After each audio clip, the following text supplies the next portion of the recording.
Good afternoon and welcome to the Center for Disaster Philanthropy webinar, Indigenous Land Management, Decreasing Disasters and Increasing Resilience. My name's Tanya Gulliver-Garcia. I'm the Director of Learning and Partnerships at the Center for Disaster Philanthropy. My pronouns are she, her, and hers. My work combines the practical, academic, and philanthropic understanding of disasters. I describe myself as a disaster junkie, and I ground my work in principles of equity and an understanding of how the intersections of race, gender, sexual orientation, age, disability, class, and other issues impact the lives of individuals, families, and communities. Just a few housekeeping notes before we get started. You can submit questions at any time using the Q&A box at the bottom of your screen. We will get to those towards the end of the webinar. If you're on X, formerly Twitter, please use hashtag CDP4Recovery. That's the letters CDP, the number 4, and the word recovery to share in and join the discussion. And don't forget to follow us at Funds for Disaster.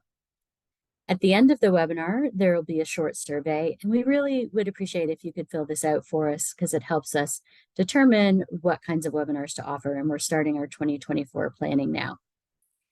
And finally, we are recording this webinar, so it'll be available on our website and our YouTube channel. There is live captioning now. If you need it via Zoom, just click closed captions or live transcript to access it, but there will be more accurate captions in the recording. Then I want to thank our co-sponsors because we can't do this without them. So Alliance Magazine, Council on Foundations, Giving Compass, Native Americans in Philanthropy, Peak Grantmaking, Philanthropy California, Philanthropy New York, the Funders Network, and the United Philanthropy Forum. We appreciate all of their support.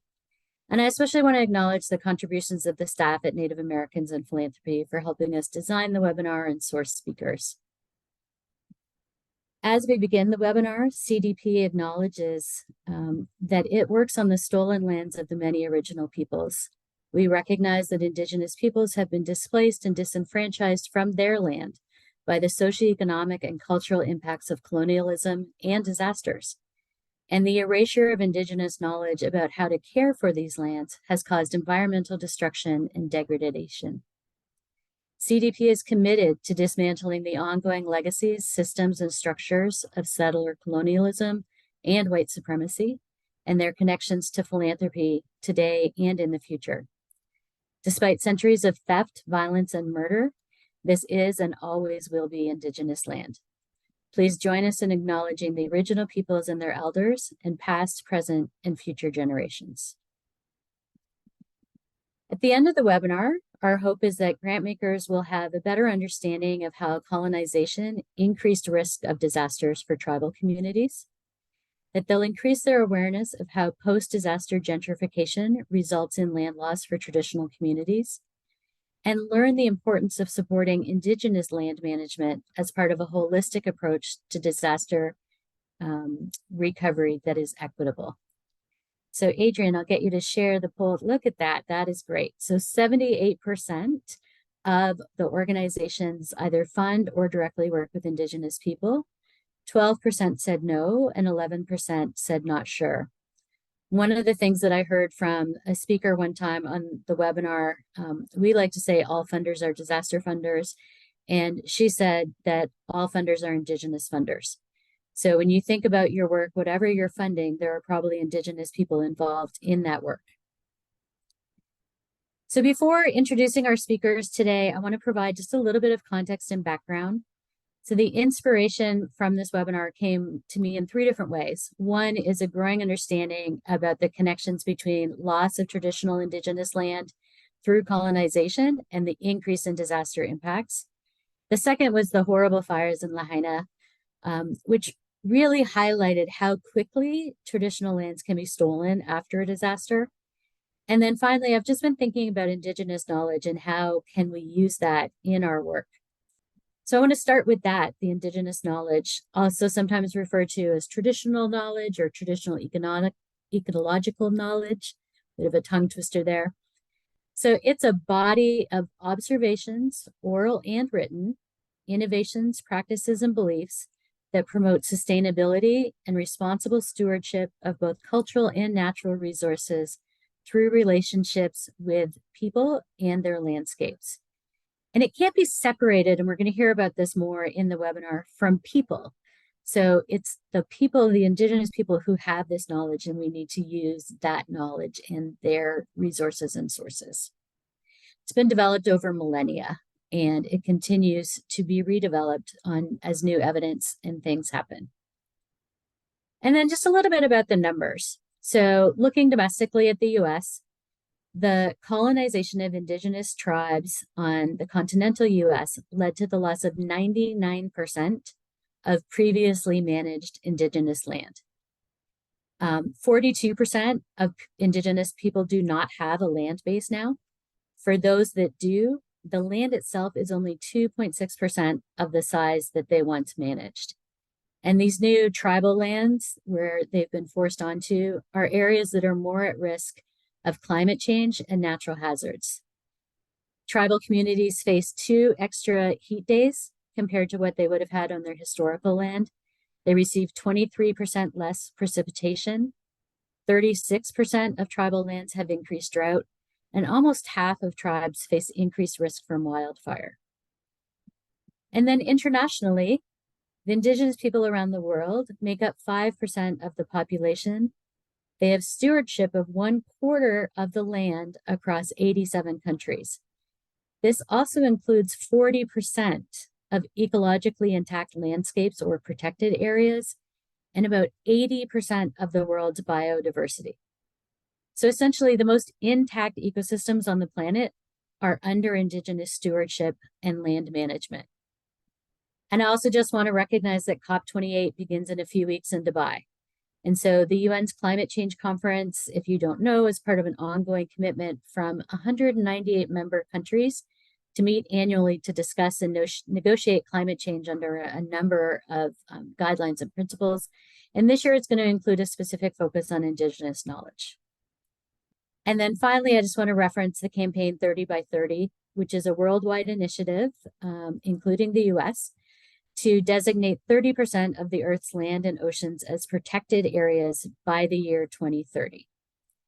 Last week, the Canadian federal government announced that it had signed its first major nature agreement under this policy with the provincial government in British Columbia and multiple First Nations community to support protecting land and water in that province.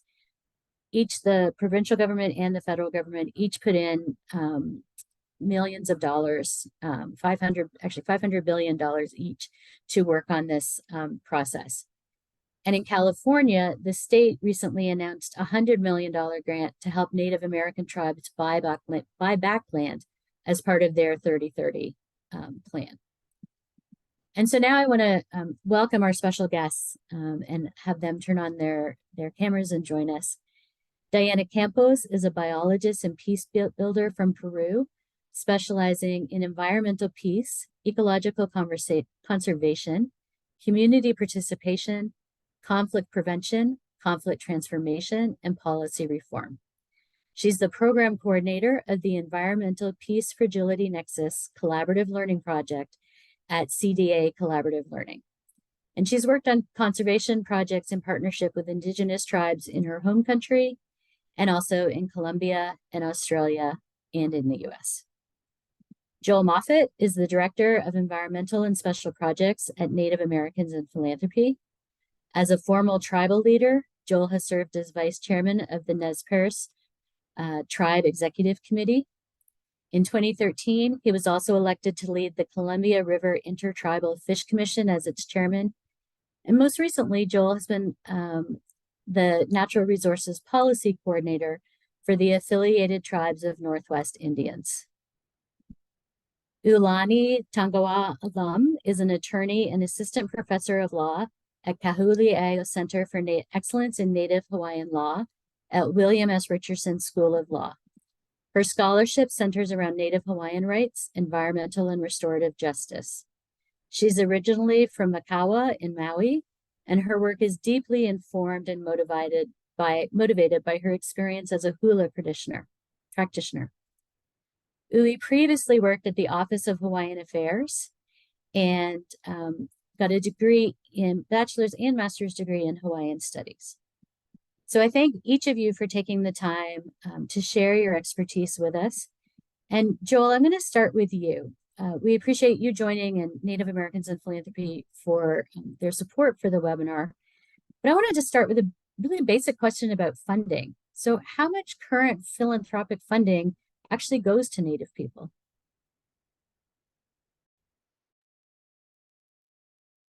Well, Tatsmewi Himima Kalati Wama. Good morning, everybody, or Tatsalof, good day, everybody, depending on what part of the world you're in. Yeah, Tanya, thank you for that question. Thank you for the invitation to join this panel and talk about this important subject. Yeah, looking at philanthropic investment in Indigenous communities. I mean, so let me back it up. Like, I've only been in philanthropy 2 years, about to hit the 2-year anniversary. Prior to that, you heard. Thank you for the introduction. So I was in politics, tribal politics, and then in tribal policy work. And so I was unaware of this field of philanthropy and all the players, the power structures, where the resources are flowing. And so it was a shock when I joined Native Americans in Philanthropy to find out that there is less than 0.5% of all the annual funding from philanthropic organizations flowing into Indigenous communities. So just pathetic numbers that have been at that level for quite some time.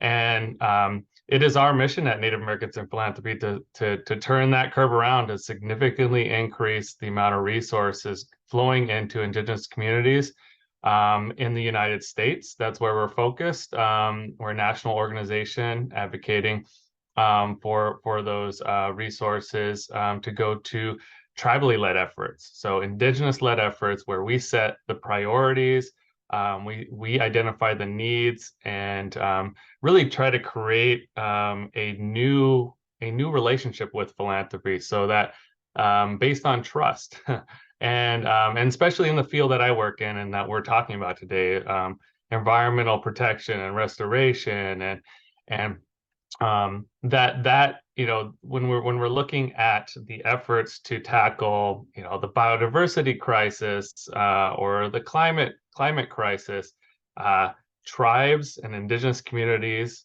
have the knowledge and expertise, and they're grounded in that place, and so we have the leadership to take those crises on, and we need to be at the forefront. And so that's what we're trying to elevate with our funding networks and foundations who really want to be a part of this effort to elevate tribally led work and fund that work. Yeah, every time I hear that statistic, Joel, I mean, less than 1/2 of 1%. I mean, it's just stunning to me. And I really hope, webinars like this and the work that NAP is doing, we can start moving that needle on that number. So a lot of people, and I even saw this in some of the questions folks are asking about this webinar, think that the concept of landback is really just a political movement. But can you talk about why funders need to think about it from community capacity perspective?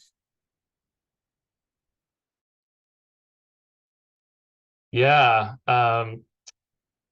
landback, it's gotten a huge momentum in the last decade or so. But still, it's an unknown term to a lot of folks out in the philanthropic world, or just the NGO world, or just the general public, government, federal, state, local, right? It's still, and it means something. I mean, it means it could mean something different for every Indigenous community. And when we're talking about 574 federally recognized tribes across the United States, that we're not even talking about all the state recognized tribes or unfederally recognized tribes, Native Hawaiians, urban Indian communities. So there's a lot of Indigenous folks here in the United States. that have been dispossessed of their lands. And so we're talking about righting that historical wrong. And you're right, there's a big political element to that, obviously. But when you get down to the core of why tribal communities, why indigenous communities need to have a land base and to restore that connection to their homelands, to the ecosystems, to the land, the water, and the species.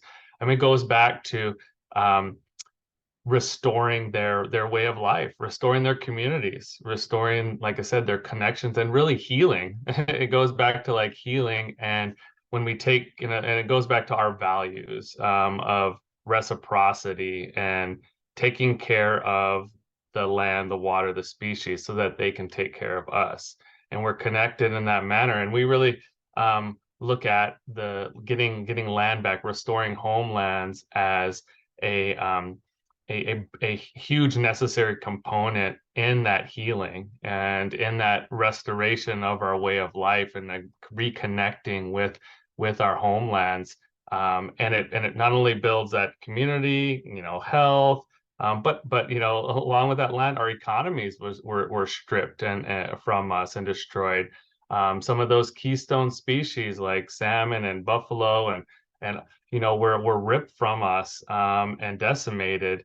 And in order to bring back a lot of those species and the ecosystems they depend on, we need that land. We need our homelands, our territories, and we need it because a lot of our homelands are public lands, if they're federal lands or state lands, a lot of private lands as well that were taken from us and now in private hands.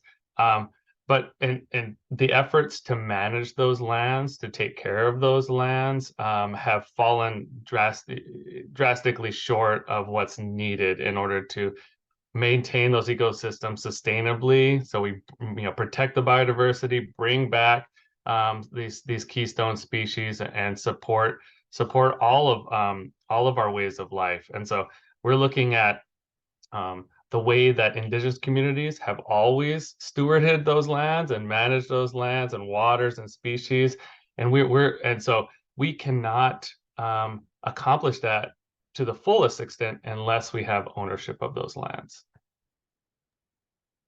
Joel, the stat I shared at the beginning, 42% of indigenous tribes don't have land, right? So we're talking about a fairly big number that don't have the land, as well as a number that need support. So what are things that funders could do to support indigenous people, especially when they're responding to disasters or trying to prevent one, to bring that traditional knowledge into the solutions? Well, appreciate that question, and it goes to reversing that trend of investments into indigenous communities that I talked about. We at NAP, Native Americans in Philanthropy, hate acronyms, especially that one. But we at NAP we provide a platform to connect funders with indigenous communities to actually hear the stories directly from these tribal communities, these tribal leaders or community leaders, and we had that's what we were doing for 30 plus years. We were an advocacy organization. But recently, in the last two years, we've really taken head on and called to account some of these funders for the sort of the lip service that they've been paying indigenous communities. They've been talking a good game, but we want to make sure that the resources and money follows that. And so when we had sat down and had a dialogue with a lot of these funders who are allies and who are saying the right things, like I said, we understood that they didn't necessarily have that relationship built up with the indigenous communities, with these tribes. And so that's where NAP comes in. And so we created a Tribal Nations initiative.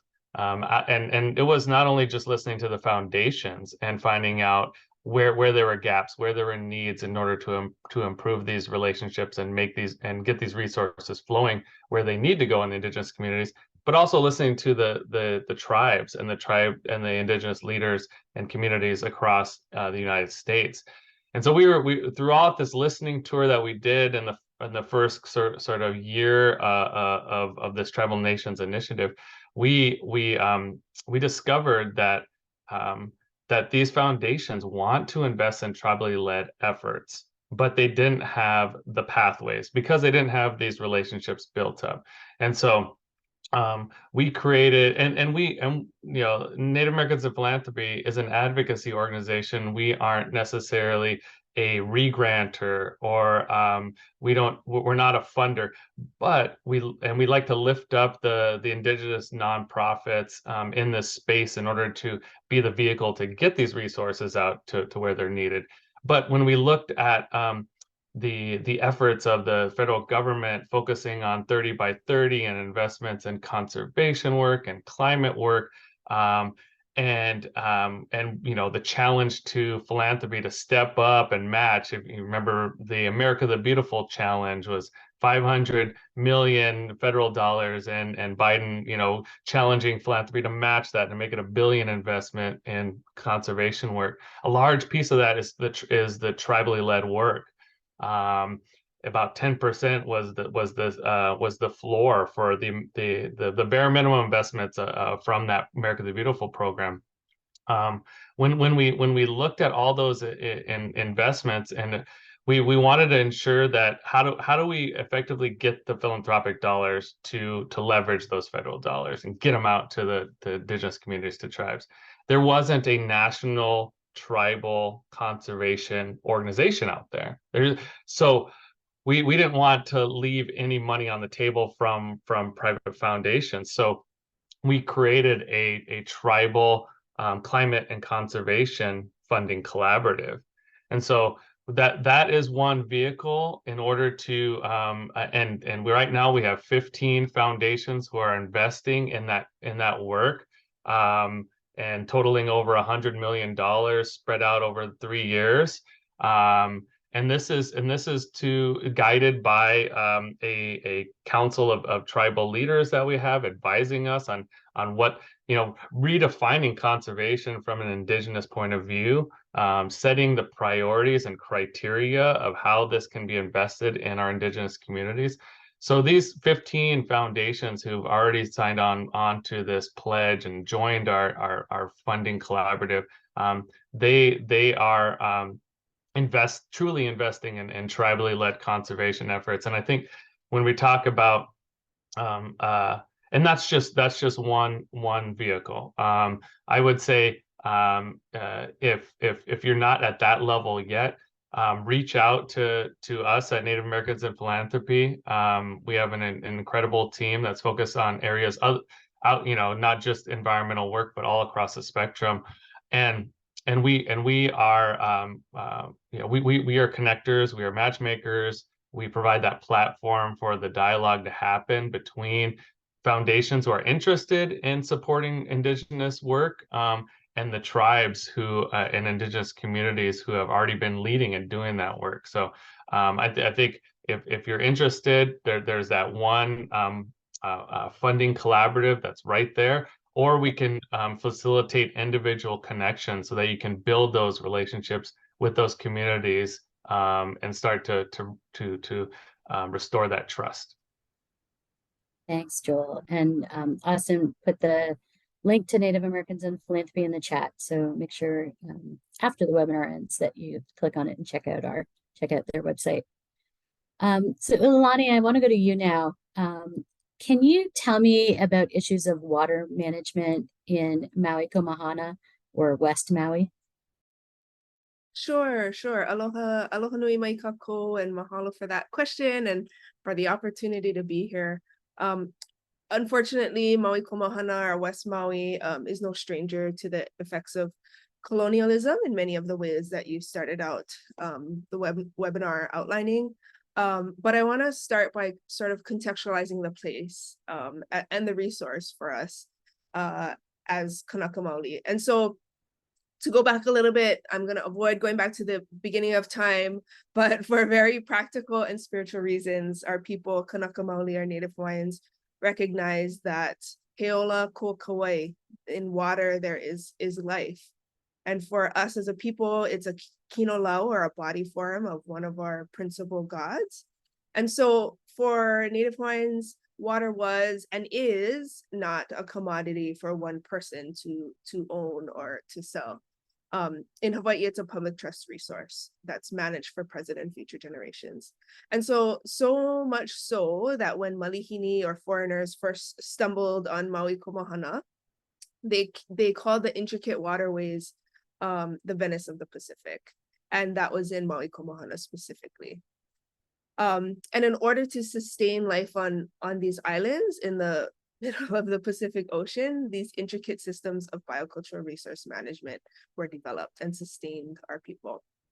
And so given that abundance, Malihini, or foreigners, capitalized on that opportunity, and our traditional systems sort of transitioned to foreign systems of management, from commercial farming and plantations to developments and extractive tourism. And so plantations really completely altered the landscape to take as much water as possible for the benefit of their production, without regard to the people and life that depended on these resources.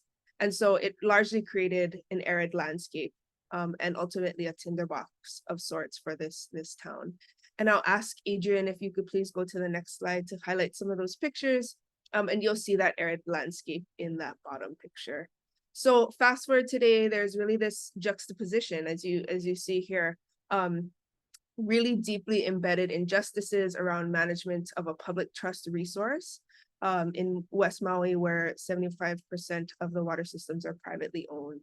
And so we have families who continue to rely on these intricate systems of biocultural resource management in landscape like the bottom picture, and have to go head to head with these huge corporations to ensure that they have water to wash their dishes, to bathe their children. And then there's the picture on the top where there's this $11 million home for sale, where the corporations are diverting these family streams for these particular luxury homes. And so these injustices came to a head in the deadly wildfires on August 8th.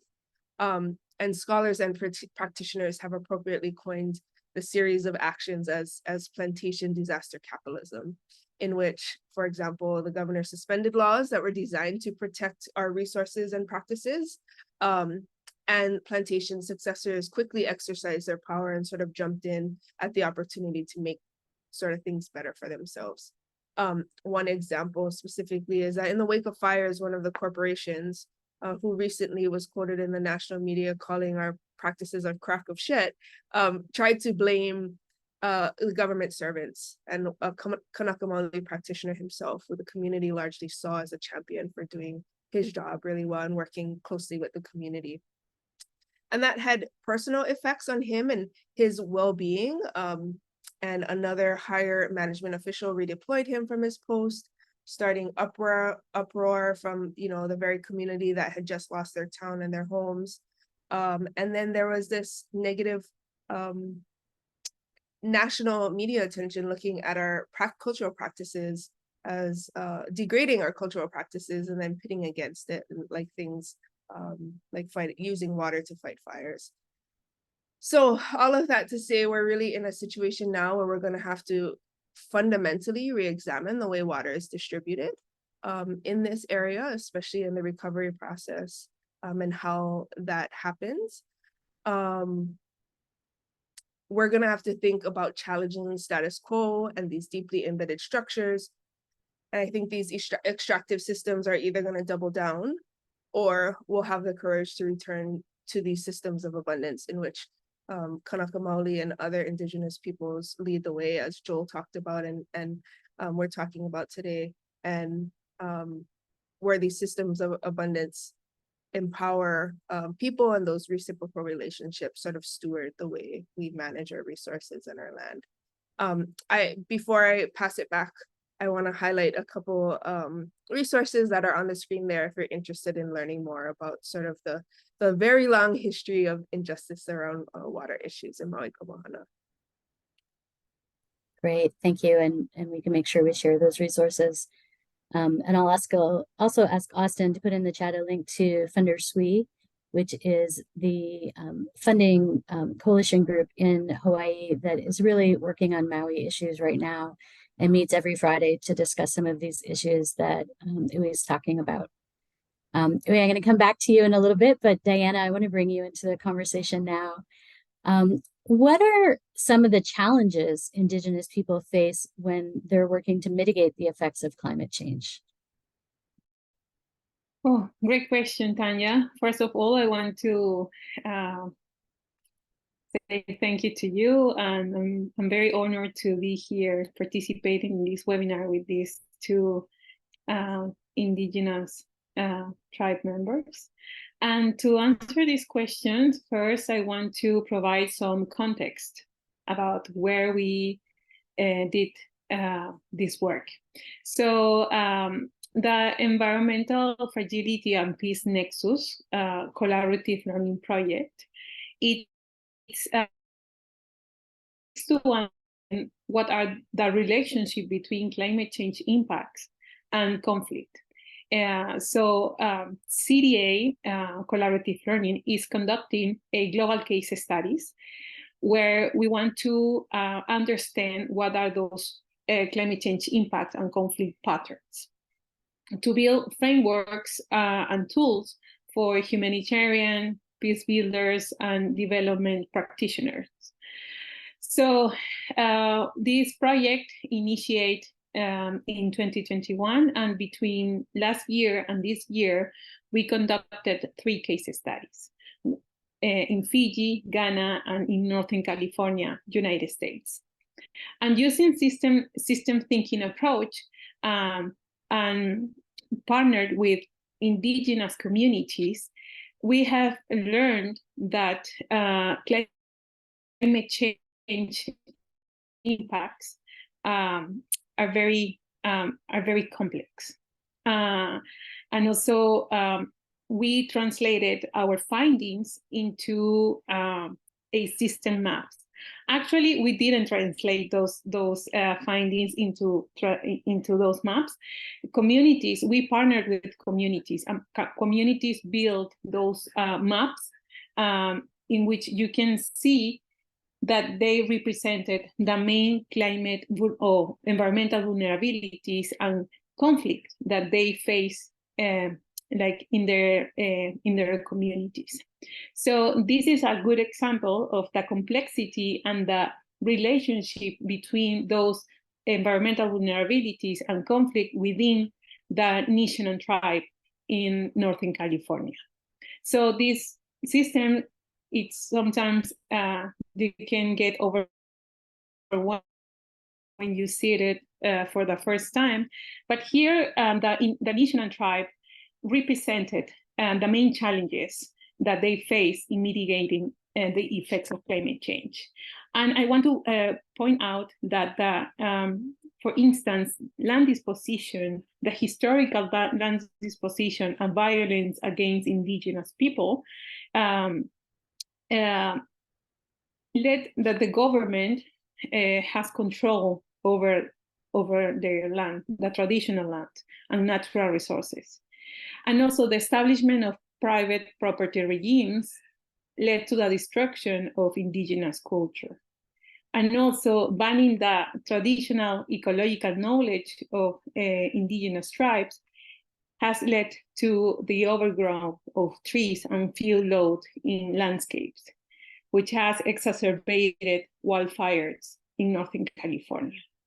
So, and also the Indigenous tribe identified that the destruction of Indigenous culture also has undermined Indigenous resilience capacity, and also has increased vulnerabilities to climate change, which has led to increased poverty and unemployment within Indigenous tribal members.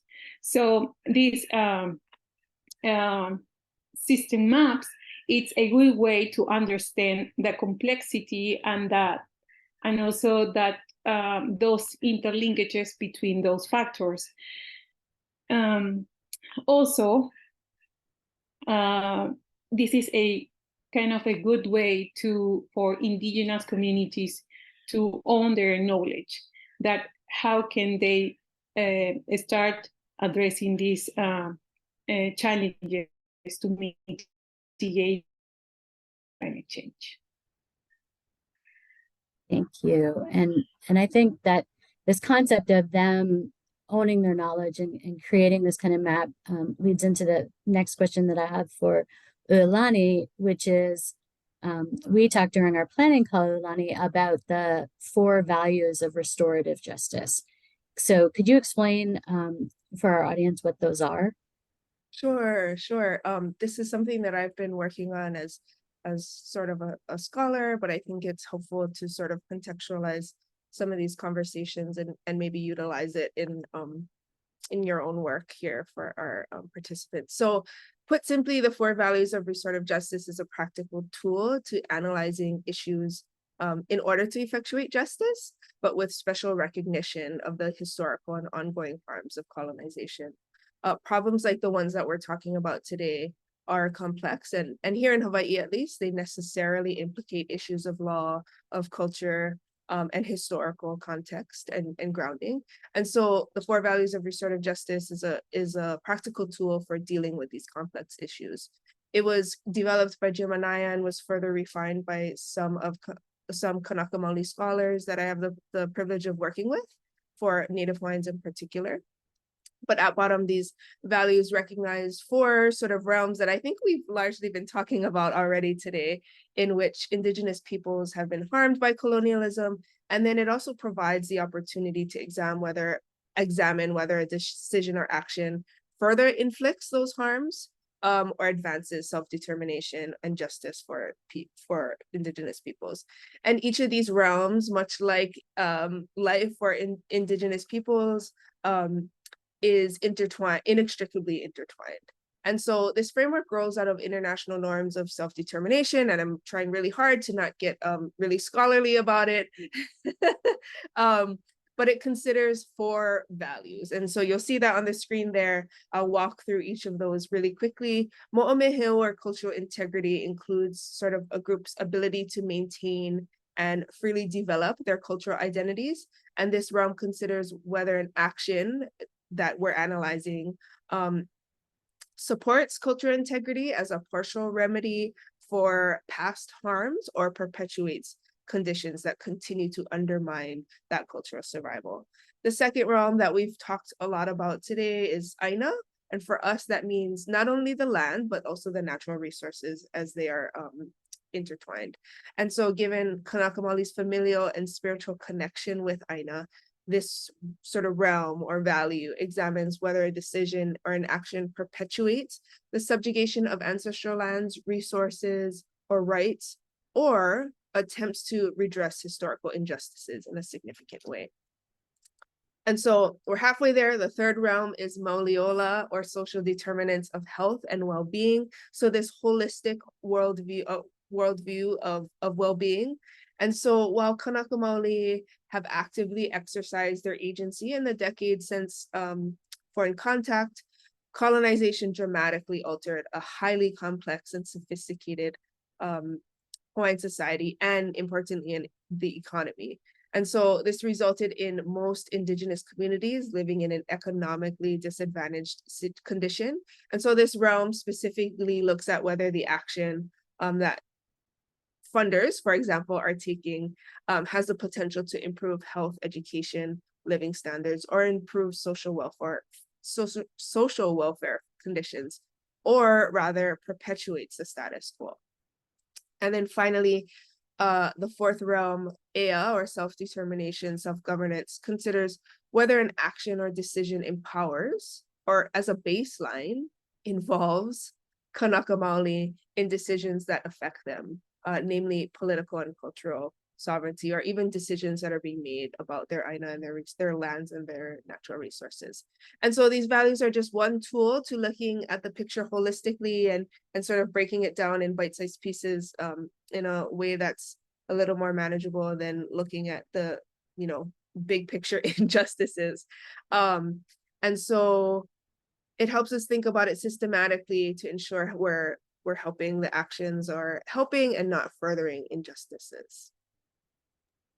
Thank you. And this really links nicely to the question I have for Diana, which is, why is it important for Indigenous communities to be active actors in the solution, not just having external people use their traditional practices? Sure, yes. Well, if working with the nation and tribe in Northern California, we found that national entities are requesting the nation and tribe knowledge to address climate change or to mitigate climate change impacts. So for them, it's important to be an active actors in those solutions, because first of all, they honor that knowledge, and also because they, through that knowledge, I mean, when they practice their knowledge, they're practicing their culture, which for them it's very, very important. It's not about utilizing the knowledge, it's about practicing their culture, and also to also honor the land, right? Being active actor also means the rehabilitation of the traditional ecological knowledge. For them, for instance, burning practices are not just about to reduce fuels in the landscape. For them, burning, it's about harvesting their food. In that way, they reduce fuel loads in the landscape. So using the rehabilitation of the traditional knowledge, it's key to be an active actor to address, for instance, climate change impacts. Also, being active actors means that the tribe, or in this case, the nation and tribe, they steward the land, meaning that they have been here for centuries, and they know and their territory, and they know in what places they harvest food, what are the best areas to hunt. So having that knowledge and practice, and also practicing their culture, they can be they are active actors to address climate change impacts. Also, practicing the leadership in coordination. Nowadays, Indigenous tribes are recognized to hold a important knowledge, but also to be an active actor, they have to participate in the decision-making processes, and also coordinate, for instance, projects to reduce wildfires risk, but most importantly, to restore the ecosystem. By restoring the ecosystem using their cultural practices, we can start reducing the impacts of climate change.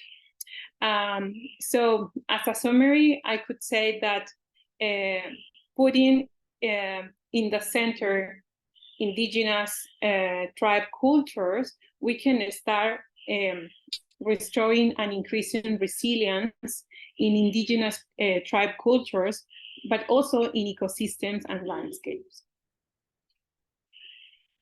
And Diana, I'm going to stay with you. Can we talk about one maybe specific area around food sovereignty?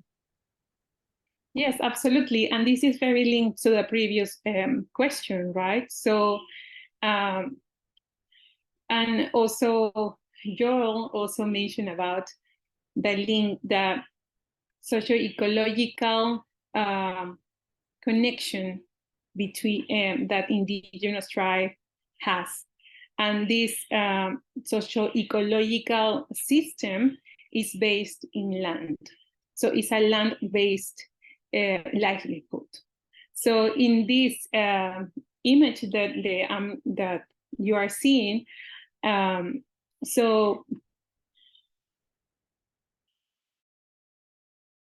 we want, in somehow ways, that land is the foundation for indigenous communities to live. So food sovereignty is based in their land's governance. And this food sovereignty, it's about the right to access to nutritional food, design of their own food systems, and also practicing their culture. And this food sovereignty has 4 pillars, which are solidarity, social justice, collectivity, and traditional food. And actually, I want to mention that this is not just about specifically for the Nishanan tribe in Northern California. This is a concept that many indigenous people around the world shared. Each indigenous tribe has a more specific definition, but this is the foundation for food sovereignty. For instance, working with the Nishanan tribe, we found that one of the pillars of food sovereignty is traditional food. For them, this is a key aspect of their livelihood, to support their livelihoods. And they, for instance, see, for instance, salmon, it's a key traditional food. And salmon have been impacted by its extractive industries, such as mining. And now salmon has these heavy metals in their bodies, right? So the contamination of salmon has been a big issue for the tribes in Northern California, and also the construction of dams. Also that it's a kind of a legacy of colonization. So those kind of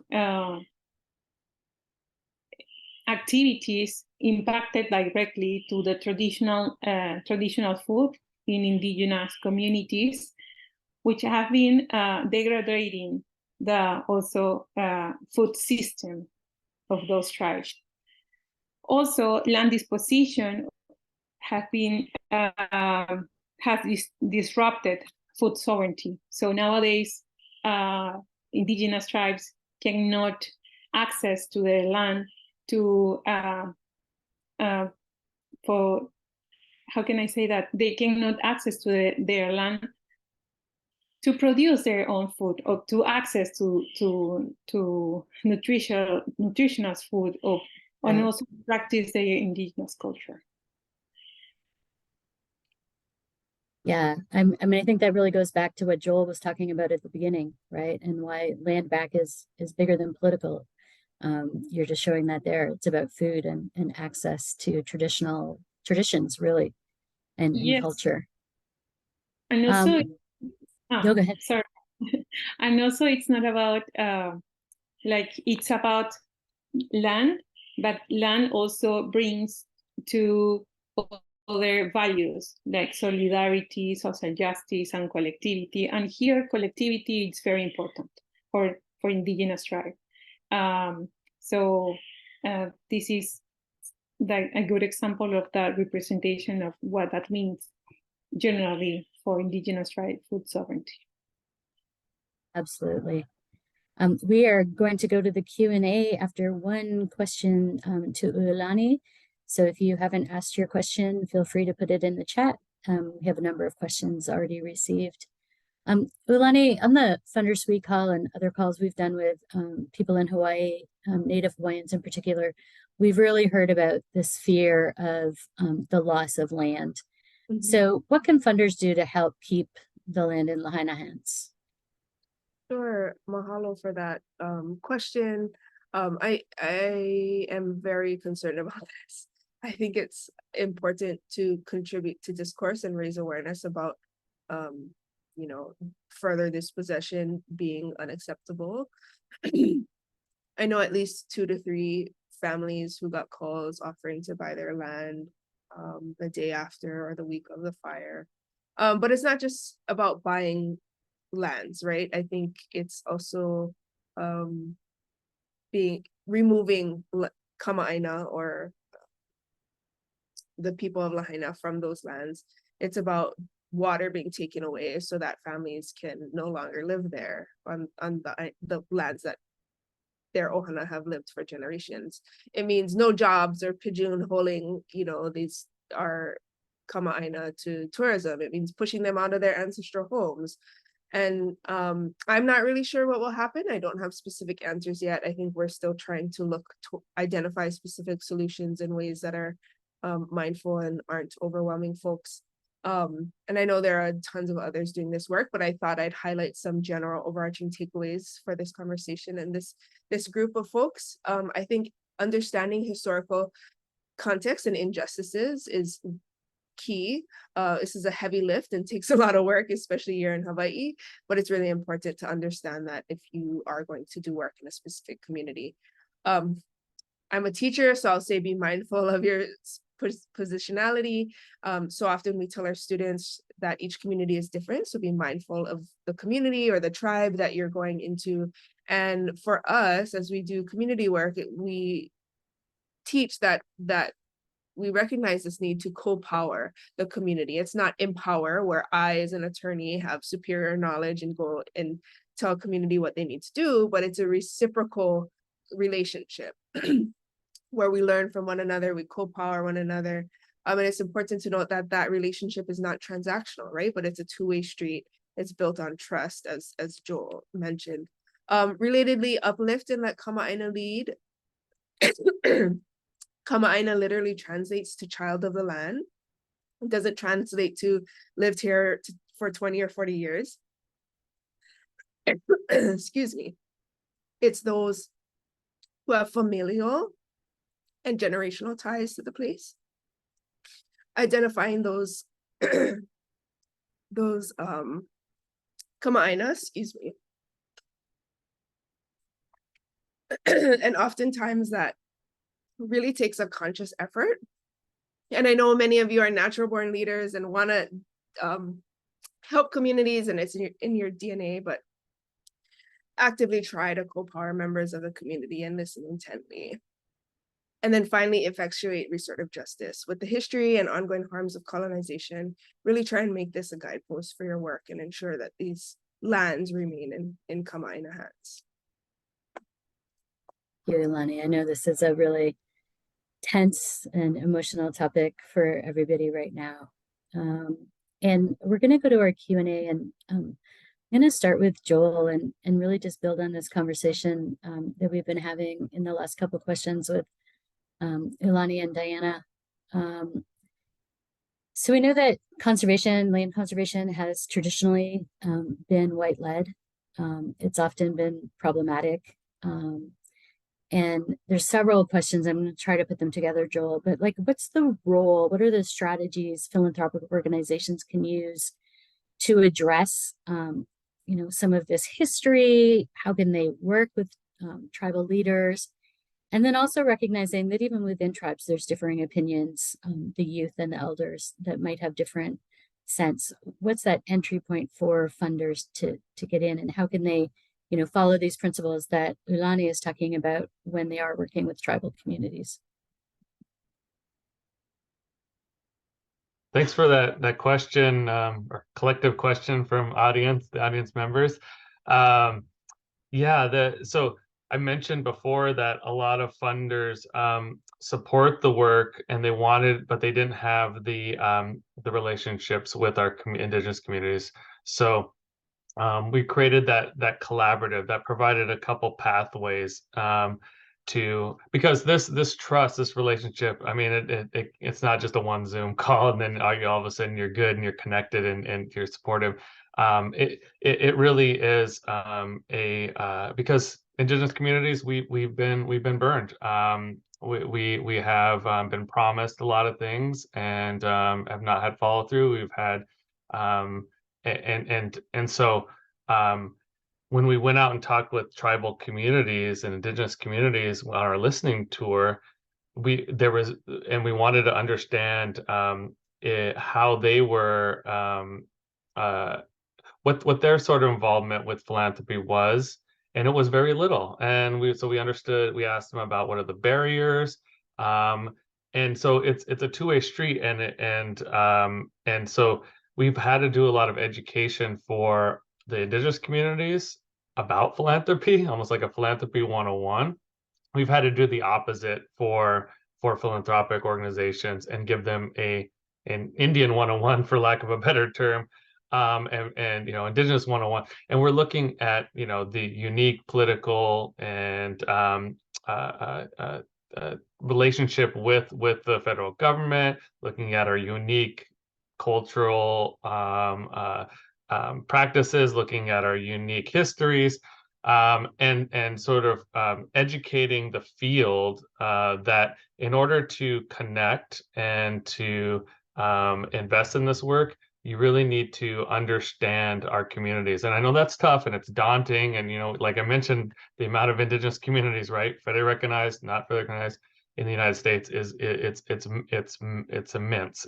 So it's daunting for a lot of these foundations who want to support the work. And so I think that's one of the reasons why NAP was created 30 years ago, was to be that conduit, be that connector, be that educator, so that when you're going into these, when you're reaching out to these communities, that you have some foundational knowledge of their history, their culture, their first foods. You're talking about food sovereignty, their land, their waters.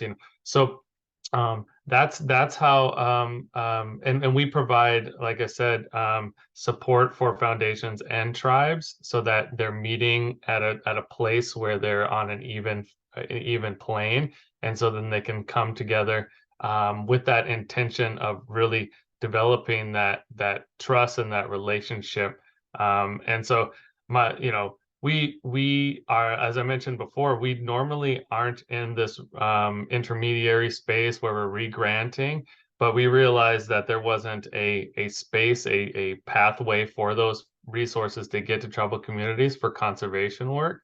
And so we offer that now, but we don't necessarily want to discount any other Indigenous nonprofits who are working out there in the field, because we and actually, like when we created that collaborative and the pathways, we actually have a pledge and a fund. So we didn't care about the resources flowing through NAP to get to the Indigenous communities. We don't want to be gatekeepers. We don't want to be choosing winners and losers. We just want to increase the overall amount of resources getting into our Indigenous communities for this work. So that's why we created a couple pathways. And so you could, if you want to invest in this work now and you don't have the relationships built up, but you want to infuse funds immediately, you can invest in that pooled fund. If you maybe already have some relationships built up with Indigenous communities, but you want to increase that and you want to join a community, because this collaborative is a community. So I think somebody had a question about that I have, what if foundations have more flexibility and have unrestricted funds? How do we support some of these efforts to increase the co-management, co-stewardship of the resources, to restore land and back to Indigenous communities? I would say that you would join this collaborative, because I think this network that we're creating, where we're sharing stories and examples directly from Indigenous community members and leaders, is really driving this work. And I think when funders talk to each other and get into collaboratives like this, where Indigenous voices are at the table, it can really be the driving force and make the difference in really getting the resources on the ground. Thank you. And we are at time, maybe even just a little bit over. And so I'm going to call that for today, but I'm going to ask I'm going to share some of the questions with our panelists and see if we can share some of those answers later. So, some actionable thoughts, practice systems thinking. Diana talked about the importance of that. Be holistic. Everything is interconnected. Where I come from, the Haudenosaunee talk about all our decisions today should result in sustainable world 7 generations into the future. I think as funders, especially as white people that are funders, we have to acknowledge the impact and the harm of colonization. And so when we're working with tribes is to really think about that sensitivity and helping them lead, supporting them to lead. They have the skills to lead. They just don't always have the access to funds. And then, as all our speakers have talked about today, listen and learn from Indigenous knowledge. Center Indigenous voices when we're talking about land management and land conservation. Look at traditional methods and don't be extractive. Make sure you're including the Indigenous people, not just in the taking their solution, but having them actually implement it. Center for Disaster Philanthropy, as always, has lots of resources. Go to our website, disasterphilanthropy.org, and you will find all sorts of things there. Our next webinar is Strangers in a Strange Land, Migrants and Disasters in the U.S., and that's December 14th, 1 month from today. And so we're going to wrap up. I want to thank our co-sponsors, Joel, Ulani, and Diana. Again, a special shout out to Native Americans in Philanthropy for their work. Don't forget to do the survey. And if you have any questions or thoughts that you didn't get to today, you can email them to me. My email's there, but you can also find it on disasterphilanthropy.org. So thank you, everyone, and have a great afternoon or morning, depending where you are.